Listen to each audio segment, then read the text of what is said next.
মেহেরপুরের বিএনপি প্রার্থী মনোনয়ন ঘিরে গাংনীতে দলটি দুই গ্রুপের মধ্যে ধাওয়া পাল্টা ধাওয়া ও অফিস ভাঙচুরের ঘটনা ঘটেছে। এতে আহত হয়েছে বেশ কয়েকজন। মঙ্গলবার 4 নভেম্বর সকাল 11টায় গাংনী বাজারে এ ঘটনা ঘটে।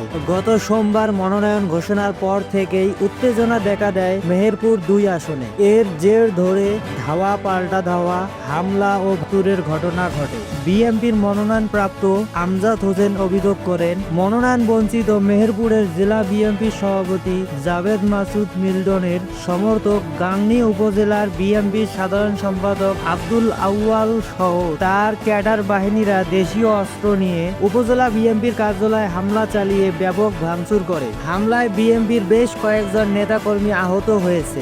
আর এ বিষয়ে যোগাযোগের চেষ্টা করেও আব্দুল আউয়ালের বক্তব্য পাওয়া যায়নি। এদিকে আমজাদ হোসেনের সমর্থকরা দাবি করছেন, প্রথমে মিল্টনের গ্রুপের সমর্থকরা একত্রভাবে হামলা করেছে এবং বিএনপির উপজেলা কার্যালয় ভাঙচুর করেছে। এ বিষয়ে জেলা বিএনপির সভাপতি জাভেদ মাসুদ মিল্টন বলেন, সংঘর্ষের যে ঘটনাটি ঘটেছে সেটি দুঃখজনক, এটি অপ্রত্যাশিত।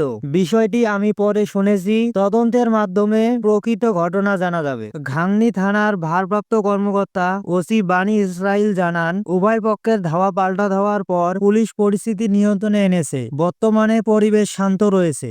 ইসলাম উদ্দিন ফারুক, আজকের চোখ নিউজ।